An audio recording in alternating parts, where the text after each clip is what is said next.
6 NCERT science की lesson number 8 body movement part 2 activity 4 देखते हैं। Take a deep breath and hold it for the little while. आपको सांस लेनी है, उसको थोड़ी देर के लिए ऐसे पकड़ के रखनी है। फील योर चेस्ट बोन, आपको चेस्ट बोन को हाथ लगाना है and back borne by the gently pressing the middle, कुछ इस हिसाब से दिखेगा, ऑफ द चेस्ट। आपको चेस्ट को ऐसे दबाना है, back at the same time, back पे भी। तो आपको ऐसे रिब्स जैसा महसूस होगा, बोन्स चेस्ट के ऊपर महसूस होगा as possible. Observe figure 8.9 carefully, आपको 8.9 का फिगर केयरफुली ऑब्जर्व करना है and compare with what you feel of the chest bone, और आपको चेस्ट बोन के साथ क्या फील होता है वो आपको ऑब्जर्व करना है। We see that ribs are the curiously bent, जो हमारी रिब्स होती है वो बैंड होती है। They joints the chest bones and the back bone together to form the box, और हमारी पीछे की बोन्स चेस्ट बोन के साथ इस हिसाब से जुड़े होते हैं कि ऐसे बॉक्स जैसा बनता है, जिसको हम लोग रिब केज बोलते हैं। कुछ इस हिसाब से ऐसे बक्सा जैसा बन जाता है। Some important internal part of our body lies protected inside this cage, जैसे कि हार्ट है और लंग्स है, जैसे बहुत ही इंपॉर्टेंट ऑर्गन्स हमारी बॉडी के अंदर ऐसे स्टोर हुए होते हैं और इम्पॉर्टेंटटली प्रोटेक्टेड होते हैं। Ask a friends to touch his toes without bending his knees, कि आपको आपके टोज पकड़ने हैं बिना नी को बैंड करे हुए। कुछ कुछ कर पाएंगे, कुछ कुछ नहीं कर पाएंगे।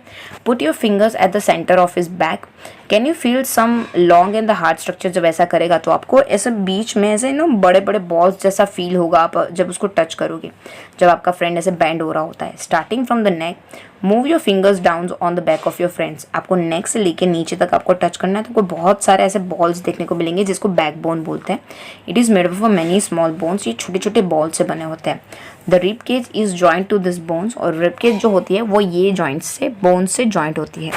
If his back bones were made up of only one long bone, will your friend be able to bend? नहीं, अगर हमारा बोन बैक बोन सिर्फ एक ही बोन से बना होता तो क्या हम लोग बैंड कर पाते? क्या नहीं, बिल्कुल भी बैंड नहीं कर पाते। Make your friend stand with his hand press to the wall, आपके फ्रेंड को ऐसा वॉल के ऊपर प्रेस करके ऐसा खड़ा कर दीजिए कि वो वॉल को ऐसे दबा रहा हो। Ask him to try to push the wall, और उसको बोलिए वॉल को धक्का लगाए। Do you see the two bones standing where his shoulders are, they are called the shoulder bones. कुछ इस हिसाब से दिखेंगे, उसके शोल्डर्स के बोन ऐसे थोड़े बाहर आ जाएंगे और आपको कुछ इस हिसाब से स्ट्रक्चर दिखेगा। 8.12 ऑब्जर्व कीजिए, ये हिप्स वाला पोर्शन है जिसको पेल्विक बोन्स बोलेंगे। Then close the portion of your body below the stomach, मतलब हिप्स वाला जहाँ से हम लोग बैठते हैं, ये वाला पोर्शन है। The skull is made up of many bones joint together, skulls कुछ इस हिसाब से दिखता है और ये बहुत सारे बोन से बना होता है। सिर्फ लोअर जाओ ही हिल रहा होता है और बाकी सारे फिक्स जॉइंट होते हैं जो हम लोगों ने आगे पढ़ा। It enclose and protect the very important part of the body, the brain, और ये हमारे बॉडी का सबसे इंपॉर्टेंट पार्ट ब्रेन को प्रोटेक्ट करता है। We discuss the many bones and the joints of our skeleton, and there are some additional part of the skeleton that are not as hard as the bones and which can be bent, इसको बोलते हैं cartilage। Specially knows और years के पास आप देखिए, ये हम लोग बैंड कर पाते हैं कोई भी डायरेक्शन, जिसको cartilage बोलते हैं। feel your ear and do you find a hard part that bone can be bended? They do not seems to be any bones, ये bones नहीं होते हैं, ये cartilage होते हैं। Do you notice anything difference between ear lobe and any portions about it as you press them between your finger? मतलब in short आप उसको प्रेस कर पाओगे, ये कार्टिलेज के बने होते हैं। You do feel something in the upper part of the ear that is not as soft as the ear lobe but not as hard as bone. आपको ऐसा लगेगा कि इतना सॉफ्ट भी नहीं होगा लेकिन इतना हार्ड भी नहीं होगा बोन की तरह। ये कार्टिलेज है, और कार्टिलेज जॉइंट्स के ऊपर पाई जाती है, जहाँ पे बॉडी के दो बोन्स जॉइंट होते हैं उसको जॉइंट्स यहाँ पे पाए जाते हैं। We have seen that our skeleton is made up of many bones, हमारा स्केलेटन बहुत सारे बोन से बना होता है, जॉइंट्स और कार्टिलेज से बना होता है। You could see bend move many of them, बहुत सारे कार्टिलेज को आप देख सकते हो, बैंड कर सकते हो, मूव कर सकते हो। आपको एक अच्छा सा फिगर ड्रॉ करना है आपके नोटबुक में। We have learn about the bones in our body and about the joints that help us move in the different ways. आपको ये सारे बोन्स बॉडी के देखने हैं, समझने हैं, ये हमें मूव करने में मदद करते हैं अलग अलग डायरेक्शन में। What makes the bones move the way they do, let's us find out. ये जो बोन्स है हमें मूव करने में मदद करते हैं, वो किस किस डायरेक्शन में फाइंड आउट करते हैं। Make a feast with one hand, bend your arm at the elbow and touch your shoulder with the thumb. आपको ऐसे मुट्ठी बंद कर देनी है, फिंगर्स की मदद से आपके एल्बो को बेंड करके शोल्डर को टच करना है।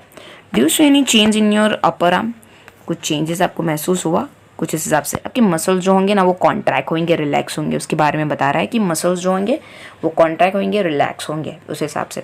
Touch it with the other hand बाकी दूसरा जो हाथ है उसे टच करने की ट्राई कीजिए। आपको मसल्स ऐसे स्वॉलन मसल्स, आपने जब ऐसे बैंड किया ना तो आपको स्वॉलन महसूस हुआ होगा, फूला हुआ महसूस होगा, इसको मसल्स बोलते हैं। इसको कॉन्ट्रैक्शंस बोलते हैं ये प्रोसेस को, कि जब आप कॉन्ट्रैक्ट कर रहे होते हो तो ये जो मसल्स होते हैं वो फूल जाते हैं। Now bring your arm back to its normal positions. What happen, जब आप वापस से उसको नॉर्मल ला लेते हो तब जो मसल्स होते हैं वो रिलैक्स हो गए होते हैं।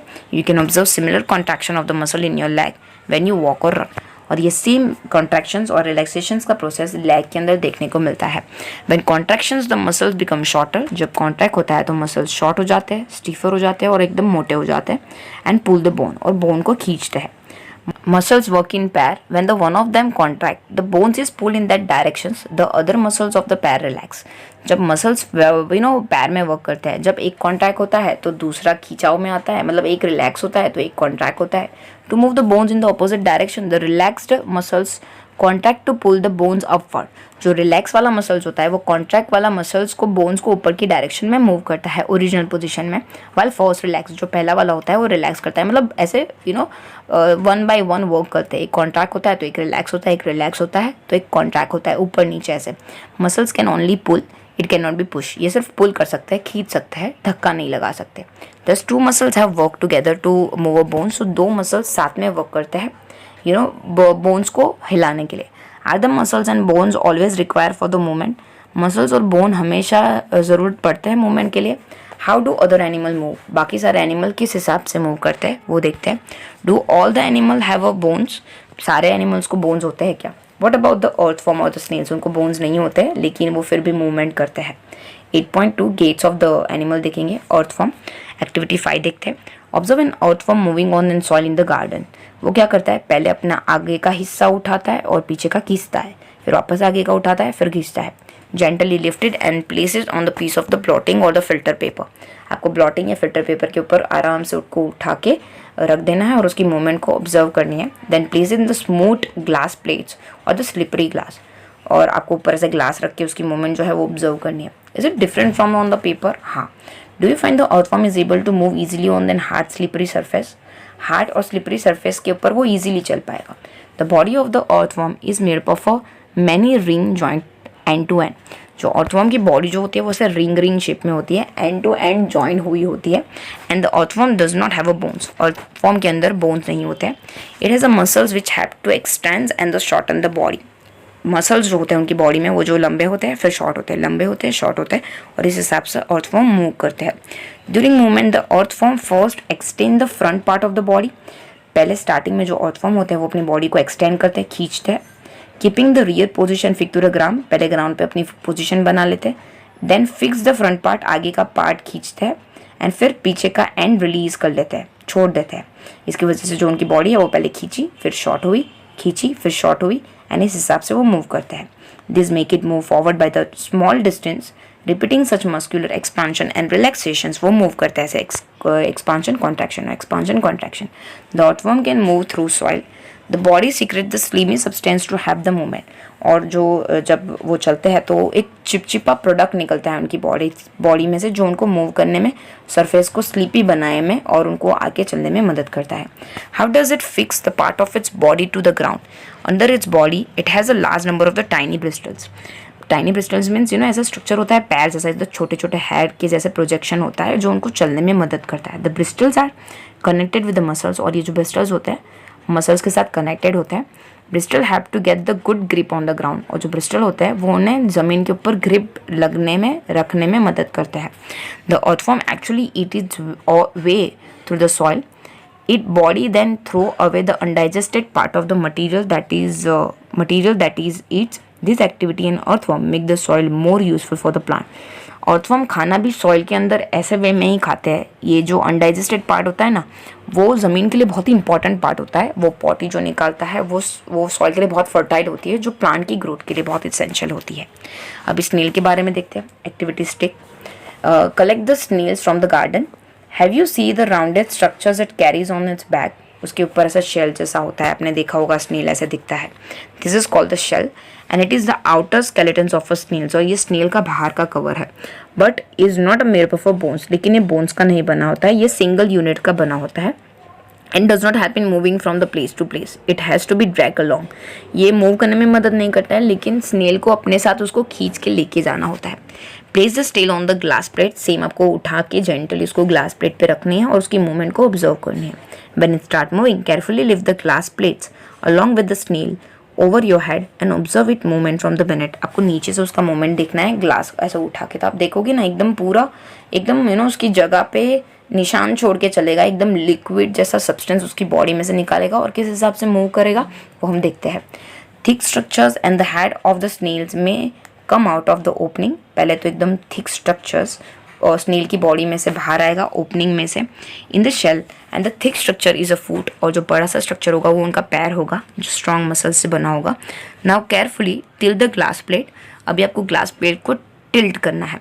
The wavy motion of the foot can be seen, और आपको एकदम वेवी मूवमेंट देखने को मिलेगा। Is the movement of the snail slow और fast compare to the earthworm, क्या स्नेल की स्पीड फास्ट होगी या स्लो होगी अर्थवर्म की कंपैरिजन में? स्नेल थोड़ी स्लो मूव करती है अर्थवर्म की कंपैरिजन में। कॉकरोच देखते हैं, activity 7, observe the cockroach. Cockroach walk and climb as well as the fly in the air. Cockroach चल भी सकते हैं, चढ़ भी सकते हैं और उड़ भी सकते हैं। उनके पास 3 पैर ऑफ लेग होते हैं जो उनको चलने में मदद करते हैं, और उनकी जो बॉडी होती है हार्ड आउटर स्केलेटन से बनी होती है। This outer skeleton is made up of a different unit joint together and that permits movement. और ये जो यूनिट्स होते हैं वो अलग अलग जॉइंट्स से बने होते हैं और जिसकी वजह से वो मूव कर पाए। There are the 2 pair of a wings, उनके ब्रेस्ट के साथ अटैच की होती है, मसल्स के साथ अटैच होती है, and those near the leg, ताकि वो लेग्स से चल पाए, एंड जो ब्रीस्ट के साथ जो मसल्स होती है उसकी मदद से वो उड़ पाए। बर्ड्स देखते हैं, birds fly in the air and walk on the ground. Birds air में उड़ पाते हैं और ज़मीन पे चल पाते हैं। सम बर्ड जैसे कि duck and the swan also swim in the water, और जो डक है और स्वान है वो पानी के अंदर तैरते हैं। Birds can fly because their bodies are well suited for the flying. Birds जो होते हैं वो फ्लाई कर पाते हैं क्योंकि उनकी बॉडी स्ट्रीमलाइन होती है, सुटेड होती है, उनके बोन्स भी हॉलो होते हैं। Their bones are hollow and light. The bones of the hind limbs, पीछे के जो पैर होते हैं वो वॉक और पर्चिंग के लिए, बैठने के लिए यूज होते हैं। And the body part of the fore limbs are modified as a wing, और आगे के जो पैर होते हैं वो विंग्स में कन्वर्ट हो गए होते हैं। The shoulder bones are strong and the bridge bone are modified to hold the muscles of a flight which are use to move wings up and down. और जो उसके ब्रीस्ट बोन्स जो होते हैं वो मॉडिफाई हो गए होते हैं वो फ्लाइट को होल्ड करने में, ताकि वो अप और डाउन उसकी डायरेक्शंस डिसाइड कर पाए, ऊपर जाना है नीचे जाना है, तो उसके आगे के हैंड जो होते हैं वो विंग्स के अंदर कन्वर्ट हो गए होते हैं। फिश देखते हैं, एक्टिविटी 8, आपको एक पेपर बोट बनानी है और उसके ऊपर पानी के अंदर रखनी है। 1 नैरो एंड पॉइंटेड बनानी है, फॉरवर्ड जैसे पिक्चर में दिख रही है ऐसी boat. Did it go into the water easily? Yes, just because of उसका जो शेप है वो स्ट्रीमलाइन है। Now hold the boat sideway and push it into the water from the broad side.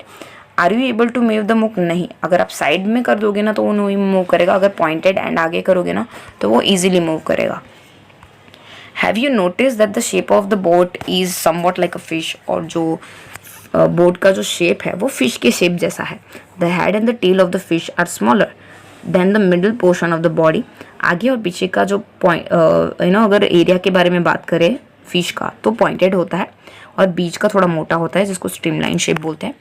The shape is such that the water can flow around it easily and allow the fish to move in the water. ये shape जो होता है वो fish को move करने में मदद करता है ताकि वो ईजिली मूव हो पाए। The skeleton of the fish is covered with strong muscles. और जो फिश का जो स्केलेटन होता है वो एकदम अच्छे से मसल्स के साथ ऐसे कवर्ड होता है। During swimming muscles make the front part of the body curve to the one side and the tail part swings toward the opposite sides. अगर देखने जाए तो उनकी जो बॉडी का फ्रंट पार्ट होता है, मसल्स होते हैं, वो स्विमिंग में एक साइड कर्व होने में मदद करता है और उसका जो पीछे का हिस्सा होता है ऑपोजिट डायरेक्शंस में स्विंग करने में मदद करता है। The fish from the curve as shows 8.24 ऐसे कर्व में मूव करती है क्विकली, ताकि वो अपनी बॉडी को ऐसे क्विकली मूव करके जल्दी फटाफट से तैर पाए। दिस मेक द जर्क, इसकी वजह से जर्क और पुश महसूस होता है बॉडी को। And series of the jerks fish को स्विम जल्दी फटाफट करने में मदद करती है और इसकी वजह से उनकी फिन्स और टेल्स फटाफट से वर्क करती है। ऐसे ऐसे round round round round count वाले शेप में फिश मूव करती है, उसकी वजह से वो बहुत ही ईजिली स्विम कर पाते हैं। Fish also have other fins on their body which mainly have to keep the balance of the body and to keep the direction while swimming. जो फिश की जो फिन्स होती है वो उनको बॉडी का बैलेंस करने में और डायरेक्शंस डिसाइड करने में मदद करती है ताकि वो अपने आप को मोड़ पाए। Did you ever notice that the under water diver wear the fin like a flipper on their feet? आपने अगर डाइवर को देखा होगा तो उसके पैरों पे वो फिश जैसा पहनते हैं ताकि वो इजीली पानी के अंदर मूव हो पाए। नेक्स्ट देखते हैं, how do the snakes move? Snakes slither होते हैं, मतलब ऐसे घिस के स्ट्रेटली मूव होते हैं। Does it move straight? देखते हैं। Snakes have a long backbone. Snakes को बोन होता है पीछे एकदम backbone. They have a many thin muscles, छोटे छोटे मसल्स होते हैं। They are connected to the each other even though they are far from one another. ये दूर दूर होते हैं, भले एक दूसरे से दूर हो थोड़ा, they are connected to each other, एक दूसरे के साथ कनेक्टेड होते हैं थोड़े दूर दूर होने के बावजूद भी। They also interconnected the bones, ribs and skin. ये इंटरकनेक्टेड होते हैं बैकबोन्स, रिब्स और स्किन से। The snakes body curve into the many loops, ऐसे कर्व करके चलती है, और जो लूप्स होते हैं वो उनको आगे की डायरेक्शन में धक्का देने के लिए मदद करता है, मतलब ग्राउंड के ऊपर वो आगे बढ़ पाते हैं, ऐसे लूप में मूव करते, स्ट्रेट नहीं मूव करते। Since it long body makes the many loops, each loops give it's a push. जब वो लूप बनाते हैं, ऐसे कर्व बनाते हैं, तो उनकी बॉडी को एक पुश मिलता है। Snakes move forward very fast and not in the straight line, so इसलिए ऐसे लूप में चलता है, सांप स्ट्रेटली नहीं चलता है। We have learned about the use of the bones and muscles for the movement of the different animal. हम लोगों ने यहाँ पे पढ़ा किस हिसाब से अलग अलग टाइप के एनिमल किस हिसाब से बोन्स और मसल्स का यूज करके मूव होते हैं। Pelly and Bojo have many questions in their sack about different movement in the animal. So must you have been having a many unanswered question buzzing in your head. आपको भी पेली और बोजो की तरह बहुत सारे क्वेश्चन हो रहे होंगे, वो आपको मिले होंगे answers. Minds and the ancient Greek philosopher Aristotle in the book Game of the Animal asked himself this question: why do you different animal have a body part that do have and how do this body part help the animal to move the way they do? ये सारे answer आपको Aristotle की book game of animals में भी मिलेंगे। What are the similar and the difference in the body part between the different animal? अलग अलग animal के बॉडी पार्ट और बोन्स किस हिसाब से डिफरेंट होते हैं उनकी मूवमेंट में। How many body parts are needed by the different animal for the moving from place to place, और कौन से अलग अलग बॉडी पार्ट चाहिए एनिमल को मूव होने में। Why 2 legs for the humans and the 4 for the cows and the buffalo? Humans को क्यों 2 पैर है और काउस और बफेलो को क्यों 4 पैर है? ये सारे सवाल के जवाब आपको गेम ऑफ एनिमल में मिलेंगे। Many animal seems to having an even number of the legs. Why? कभी कभी को 2 भी होते हैं, 4 भी होते हैं, 6 होते हैं, तो सबके इवन क्यों होते हैं? Why is the bending of our legs different from the our arm? हमारा पैर का बेंडिंग हाथ के बेंडिंग से डिफरेंट क्यों है? So many question and perhaps we have look for some answers through our activity in this chapter and we will need to look for the many more answers. और हम लोग आगे भी देखेंगे, आगे के लेसन्स में आने वाले अगले साल में ये सारे आपके क्वेश्चंस, अगर आपको आंसर्स चाहिए आप गेम ऑफ एनिमल में जाके देख सकते हो, और बहुत सारे ऐसे क्वेश्चंस के आंसर हम लोग देते रहेंगे। Thank you so much. अभी तक आपने हमारी चैनल को सब्सक्राइब नहीं किया है तो सब्सक्राइब आइकन को क्लिक करके सब्सक्राइब कर दीजिए। कमेंट में ज़रूर बताइए वीडियो आपको कैसी लगी और लाइक करना मत भूलिएगा। Thank you so much.